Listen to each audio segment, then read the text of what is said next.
Break के बाद स्वागत है आपका। आगे बढ़ेंगे जहां प्रयागराज में माघ मेला का शुभारंभ हो चुका है।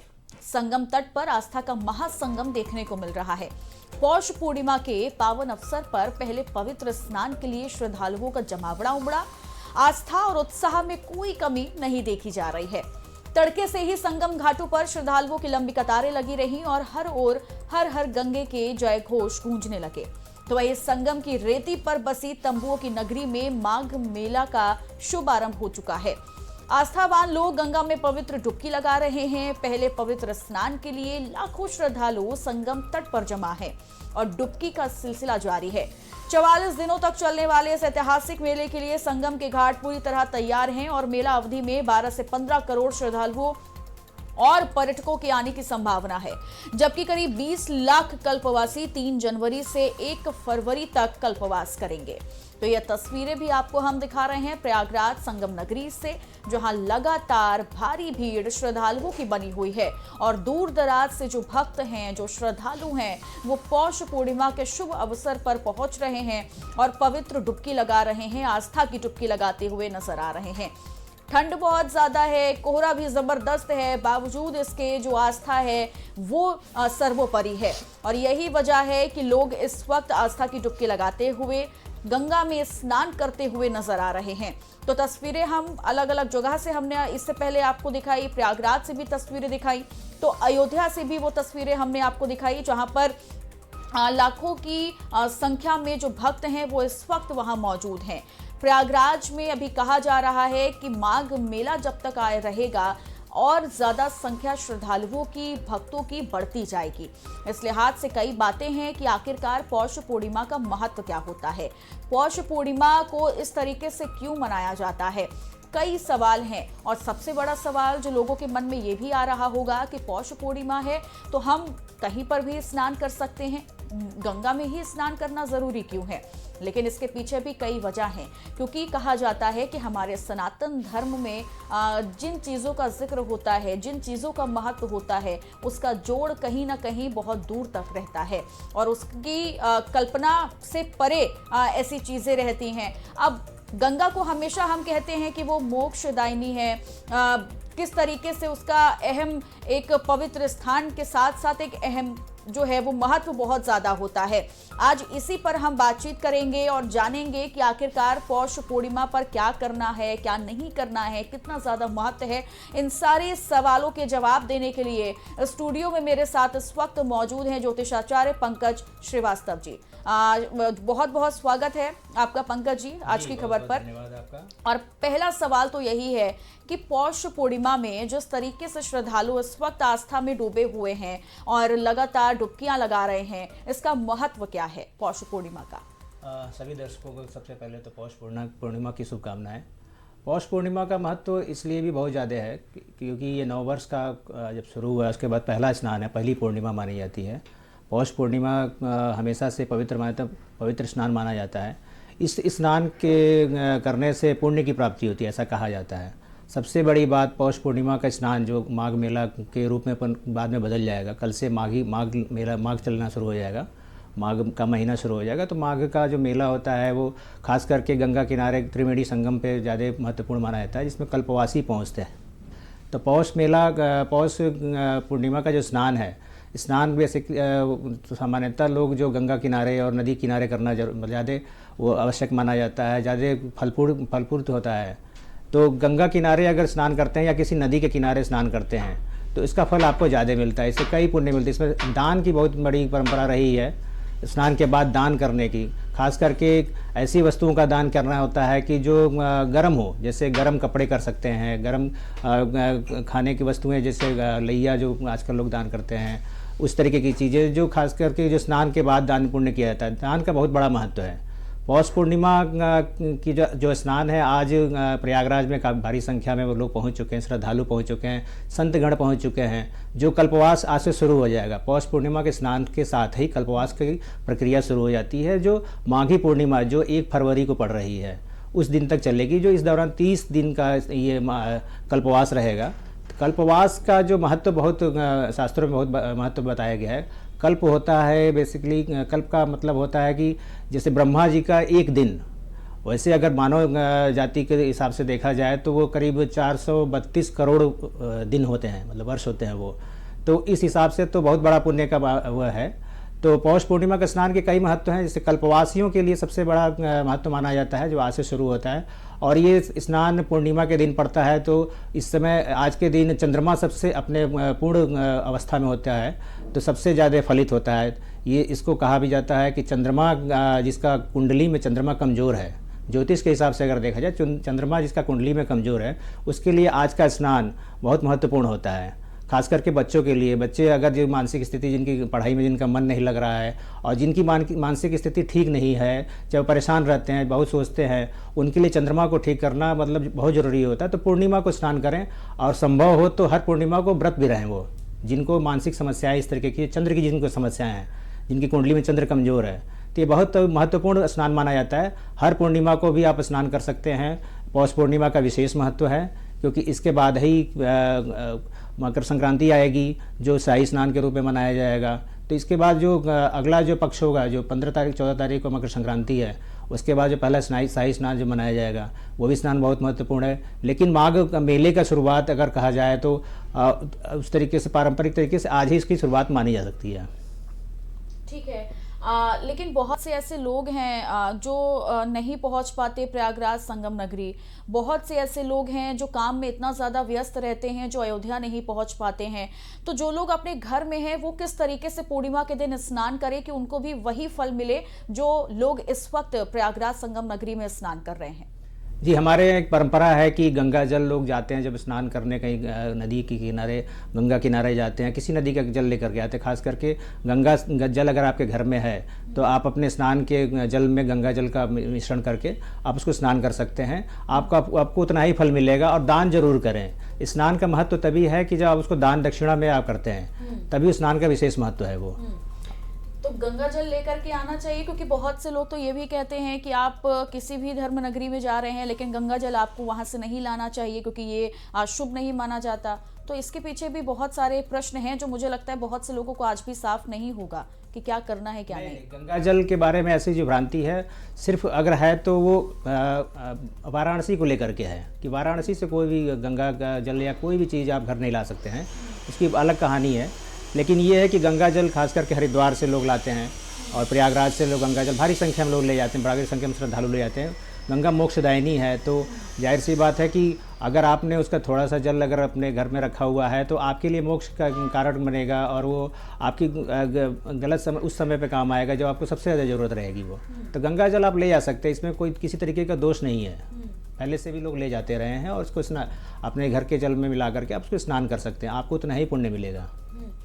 ठीक है, लेकिन कई सवाल ये भी है लोगों के मन में कि वैसे तो अगर हम देखें तो नदियां बहुत सारी हैं, लेकिन गंगा का स्थान तो वैसे भी सर्वोपरि है, उसकी जगह कौन ले पाया है।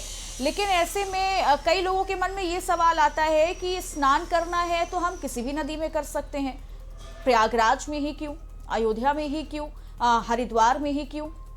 जी देखिए, हर स्थान का अपना महत्व है, पौराणिक महत्व है। वैसे अगर आप अपने घर के निकट की भी किसी नदी में स्नान कर रहे हैं तो उसका फल आपको मिलेगा। अंततः सारे जल जो हैं वो आप गंगा सागर में ही जाएंगे, वो गंगा में ही मिलते हैं वो। तो इसमें बहुत ज़्यादा सोचने की ज़रूरत नहीं है। लेकिन अगर आपको मौका मिलता है कि आप गंगा किनारे जाएं, यमुना किनारे जाएं, किसी नदी के किनारे जा कर के अगर आप स्नान करते हैं, संगम पे स्नान कर लेते हैं, वाराणसी में, अयोध्या में स्नान कर लेते हैं, जो पौराणिक मान्यता वाले हैं, तो बहुत उत्तम है। लेकिन अगर आप नहीं कर पा रहे हैं तो आप अपने घर पे स्नान करिए, अपने घर के बगल वाली नदी में, जो भी आपकी नदी है। अंततः सारी नदियाँ किसी न किसी तरीके से गंगा में मिलती ही हैं। वो एक संगम जो कह सकते हैं कि जो एक संगम जो प्रयागराज में हो रहा है, वो आपकी जो नदी है वो किसी न किसी तरीके से वो गंगा में मिलेगी, और गंगा से मिलने के बाद ही वो जा कर के गंगा सागर पहुँचेगी। तो आपका पुण्य जो है आपका फलित होना ही है, इसमें कोई संकोच की बात नहीं है। आप अपने घर के बगल की नदी में भी स्नान कर सकते हैं। ठीक है, तो ये जिन लोगों के मन में ये सवाल होगा कि वो लोग नहीं जा पा रहे हैं, प्रयागराज नहीं जा पा रहे हैं या फिर अयोध्या नहीं जा पा रहे हैं, तो क्या करें, तो ये दुविधा उन लोगों की खत्म हो चुकी होगी कि आप लोग अपने घर में ही रहकर स्नान कर सकते हैं, किसी पास की नदी में भी जाकर स्नान कर सकते हैं। आपको फल उतना ही मिलेगा जितना जो इस वक्त प्रयागराज में रहकर डुबकी लगा रहे हैं वही आपको फल मिलेगा। लेकिन व्रत का भी कहते हैं बहुत ज़्यादा महत्व होता है। लेकिन इस बार कहा जा रहा है कि पौष पूर्णिमा पर बहुत से लोगों को बहुत कंफ्यूजन था कि 2 को व्रत रखना था या 3 तारीख को आज व्रत रखना है। तो इसमें आप चीज़ें अगर साफ कर पाएँ कि व्रत किस दिन रखना चाहिए था और क्या महत्व इसका है। जी देखिए, हमारे सनातन में, हिंदू धर्म में ये मान्यता है कि कोई भी तिथि अगर उदय में होती है, जिस तिथि का उदय होता है, जिस दिन में होता है, उदया तिथि जिसको बोलते हैं, उसी दिन व्रत और आदि संपूर्ण किए जाते हैं। वैसे तो कल पौष पूर्णिमा कल सायंकाल में लग चुकी थी, लेकिन आज चूँकि उदया तिथि आज थी, तो आज का महत्व ज़्यादा माना जाएगा। तो आज के दिन में जो भी व्रत रखना चाहेगा, आज वो सफल होगा और उस तरीके का उनको पूर्ण पूरा मिलेगा उसको। ठीक है। क्या पौष पूर्णिमा में भी कुछ ऐसा ही होता है कि बहुत सारे भक्त जो हैं, जो श्रद्धालु हैं, वो ये सोचते हैं कि हम स्नान तो करने जा रहे हैं, लेकिन कहीं भूल से भी हमसे कोई ऐसी गलती ना हो जाए कि हमें इसका फल तो मिले ही ना और कोई गलती हमसे ना हो जाए। तो क्या कुछ ऐसी चीज़ें हैं जो करनी चाहिए पौष पूर्णिमा पर और कुछ ऐसी चीज़ें जो बिल्कुल भी भूल से भी नहीं करनी चाहिए? देखिए, सबसे पहले तो आपका मन स्वच्छ होना चाहिए। मन से अगर आप साफ़ हैं, आपके अंदर कोई ऐसे बेविचार और इस तरह के विचार नहीं हैं कि जो किसी के लिए दुखदाई हो, और अपना मन स्वस्थ रखें, किसी तरीके की व्यसन और आदि ना करें, और दान दक्षिणा जरूर करें। स्नान के बाद दान का बहुत बड़ा विशेष महत्व है। दान दक्षिणा अगर आप करते हैं स्नान के बाद, और बिना खाए स्नान करना बहुत महत्वपूर्ण होता है। ऐसा नहीं कि अगर आपने सुबह उठ के भोजन कर लिया, उसके बाद स्नान के बारे में सोच रहे हैं उसके बाद दान दक्षिणा कर लेंगे, तो उसका कोई विशेष महत्व, उसका कोई महत्व ही नहीं है। खैर, तो वो आपको अगर सुबह तड़के ही ब्रह्म मुहूर्त का सबसे बड़ा माना जाता है कि ब्रह्म मुहूर्त में अगर आप स्नान करते हैं और उसके बाद दान दक्षिणा करते हैं, तो आपका उसको बहुत विशेष फल मिलेगा। तो ये फल मिलना तो स्वाभाविक सी बात है कि अगर आप उसके विधि विधान के साथ अगर आप स्नान कर रहे हैं, तो सारे विधि विधान का आपको जरूरी फल मिलेगा। ठीक है। लेकिन ये माघ मेला का भी देखिए, माघ मेला की शुरुआत हो चुकी है। ऐसे में कई लोगों के मन में ये भी सवाल होगा, और ये मैं भी जानना चाहती हूँ आपसे, कि आखिरकार माघ मेले का आयोजन प्रयागराज में ही क्यों? माघ मेला देखिए, माघ महीने के हिसाब से इसको बोलते हैं। माघ महीना जो चल रहा है, प्रयागराज क्योंकि संगम है, 3 नदियों का संगम है वहाँ पे, गंगा जमुना सरस्वती का संगम है, इसलिए वहाँ का महत्व ज़्यादा है। चूँकि माघ महीने में किसी भी नदी किनारे आप स्नान करते हैं तो उसका फल उतना ही मिलेगा, लेकिन संगम का महत्व विशेष है, जिसको प्रयागराज बोलते हैं। ठीक है, मैं आपको रोकूंगी इस बीच, चूंकि अयोध्या से जो भक्त वहां पर पहुंचे हुए हैं, बहुत ही आनंद आ रहा है। हमें जय गंगा मैया की जय। स्नान को लेकर काफी ज्यादा भीड़ भी देखी बहुत उत्साहित है और हम बहुत आनंदित हो रहे हैं, और हमें बहुत अच्छा लगा स्नान करके। साफ सफाई सब बहुत अच्छी है, व्यवस्था हरिद्वार में। और कौन कौन आया साथ में? पूरा परिवार बस भर के आए हैं हम सब। हाँ जी। स्नान करते हैं तो कुछ ना कुछ मनोकामना भी होती है। आपने क्या मांगा माँ गंगा से? हमने माई गंगा से ये मांगा है, हमारे पितरों को सुख शांति दे, और हमारे स्नान का आज का दान हमारे पितरों को जाए। नाम है आपका? मेरा नाम दीपिका चौधरी है। दीपिका जी, आज माघ मास की पौष पूर्णिमा है, हाँ जी। और स्नान कर रहे हैं आप, क्या कहना है? ये बहुत ही शुभ दिन माना जाता है हमारे हिंदू समाज के अंदर। तो लोग दूर दूर से, ना कि दिल्ली से, ना कि हिंदुस्तान से, बाहर से भी लोग दर्शन करने आते हैं और इस पवित्र नदी में डुबकी लगाने आए, ताकि अपने अपने मन को साफ कर सके और माँ पवित्र गंगा की सबके ऊपर कृपा हो, चाहे वो ठंड हो चाहे गर्मी हो। हर कोई, इतनी ठंड के अंदर भी लोग देखिए आप, जैसे श्रद्धालु यहाँ पर सब डुबकियां लगा रहे हैं, अपने पापों को धो रहे हैं और अपने मन को पवित्र कर रहे हैं। आप भी आए हो, आपको कैसा लगा यहाँ पर? मेरे को बहुत अच्छा लगा है, और मैं आती रहती हूँ अपने बच्चों के साथ, अपनी फैमिली के साथ। हम पूरी बस भर के आए हैं, अपनी फैमिली में 80-90 मेंबर आए हैं, तो हमें बहुत खुशी हो रही है सबके साथ, और सबके साथ डुबकी लगाई, बहुत मस्ती करी, बहुत एंजॉय करा। क्या मांगा माँ गंगा से? माँ गंगा से यही मांगा है कि ऐसी परिवार को बस खुशी रखे, और हर जगह चारों तरफ से नया साल है, अच्छी खबरें आती रहें बस। क्या नाम है आपका? मेरा नाम विमल पवार और मैं दिल्ली से आई हूँ। ये पौष मास की पूर्णिमा है, जिसे पुरुषोत्तम मास कहते हैं। पुरुषोत्तम मतलब कि सत्यनारायण जी, विष्णु भगवान जी का अवतार है। इसमें विष्णु भगवान की पूजा की जाती है, और यह पूर्णिमा सबसे उत्तम मानी जाती है। इस पूर्णिमा पे हमें हरिद्वार में दर्शन का, स्नान का मौका मिला, जो दान दक्षिणा के लिए बहुत ही पवित्र मास माना जाता है। और यहाँ पे स्नान, सर्दी होते हुए भी, बहुत ही ज़्यादा सर्दी होते हुए देखा जा रहा है कि हजारों श्रद्धालु यहाँ पे स्नान कर रहे हैं और अपने आप को धन्य बना रहे हैं। इसकी पुरुषोत्तम मास में हरिद्वार में हमें बुलाने के लिए कोटि कोटि धन्यवाद, और पूरे समाज और हिंदुस्तान के लिए ये स्थान पवित्र माना जाता है। हे गंगा मैया, हरिद्वार के घाट से हमें सभी लोगों को, सभी भक्तों को सुख समृद्धि और खुशियां ऐसे ही बरसाती रहना और हमारे परिवारों को हमेशा साथ रखना। लगातार ये तस्वीरें भी हमने आपको दिखाई। अयोध्या में जो इस वक्त भक्त श्रद्धालु पहुंचे हुए हैं वो भी बहुत ज्यादा उत्साहित हैं और दूर दूर से पहुंचे हुए हैं और ये बता रहे हैं कि हमारे सनातन धर्म में पौष पूर्णिमा और गंगा में स्नान करने का महत्व कितना ज्यादा है और यही वजह है कि दूर दूर से लोग इस वक्त अयोध्या पहुंच रहे हैं तो कोई प्रयागराज संगम नगरी में पहुंचा हुआ है।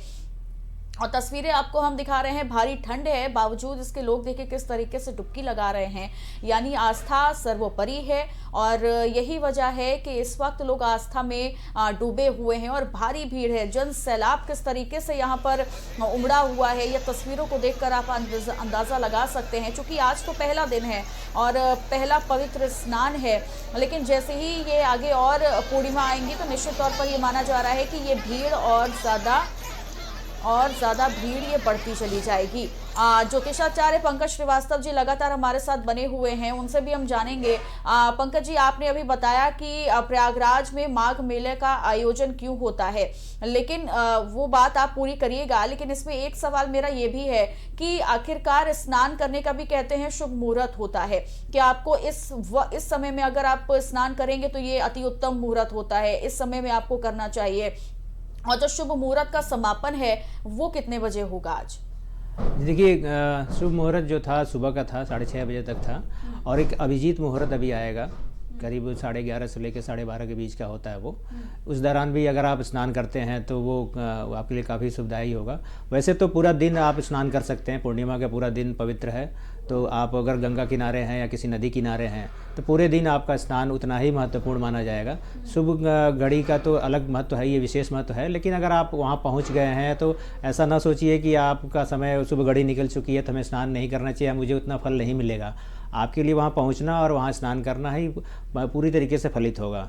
एक बात और आपको बता दूँ, आज के स्नान में अपने पितरों को अर्पण भी करना बहुत आवश्यक माना जाता है, अच्छा माना जाता है। अगर अपने पितृ को लेकर के उनको याद करके गंगा किनारे अगर आप उनको जल अर्पित करते हैं तो ये बहुत उत्तम माना जाता है। आज का स्नान इस मायने में भी बहुत महत्वपूर्ण है। पौष पूर्णिमा का जो स्नान होता है उसमें पितरों को भी अपना जल अर्पण कर सकते हैं, उनको शांति मिलती है और आपके अभी जीवन सुखदायी होता है। ठीक है, अभी आपने दान का भी जिक्र किया था, चूंकि कहा जाता है कि दान का भी बहुत ज़्यादा महत्व होता है। आपने गर्म चीज़ों का जिक्र किया। एक आखिरी सवाल आपसे है कि जो लोग गर्म चीज़ें अगर नहीं दे पाते हैं, जो उन चीज़ों को खरीद कर नहीं दान कर पाते हैं, तो वो ऐसी कौन सी सरल चीज़ें हैं जिन्हें वो दान कर सकते हैं आसानी से और उनको भी उसका पूरा फल मिल पाए?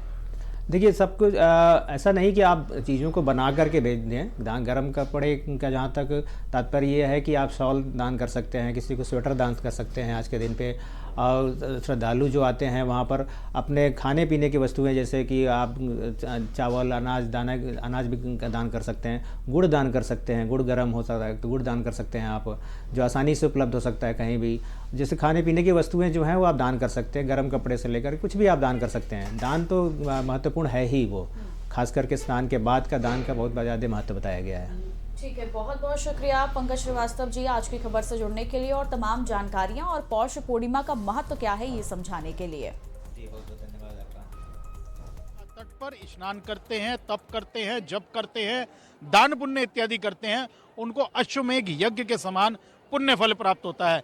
इसी अवधारणा को मानते हुए, इस शास्त्र सम्मत परिभाषा को मानते हुए सभी सनातन धर्मी लोग, हिंदू धर्मावलंबी लोग इस गंगा नदी में हर की पौड़ी ब्रह्म कुंड या अन्य कहीं भी जहाँ जहाँ गंगा निकलती है वहाँ गंगा में स्नान करते हैं। किस तरह स्नान करना चाहिए और किस तरह दान पुण्य इस मास में करना चाहिए? देखिए, पहले अपने आप में शुद्ध होकर अपने स्नानागारों में स्नान करने के पश्चात ही गंगा में स्नान करना चाहिए। भगवती स्वरूपा है भगवती गंगा, इसलिए पहले अपने स्नानागारों में शुद्ध होकर अपने नित्य कर्म से निवृत्त होकर तब गंगा में स्नान करें। स्नान करने के बाद वहाँ पर भगवती गंगा को दूध अर्पण करें या मीठा पान अर्पण करें और वहाँ उपस्थित पुरोहित के माध्यम से गंगा जी की पूजा आराधना करें और गंगा में दीप दान करें।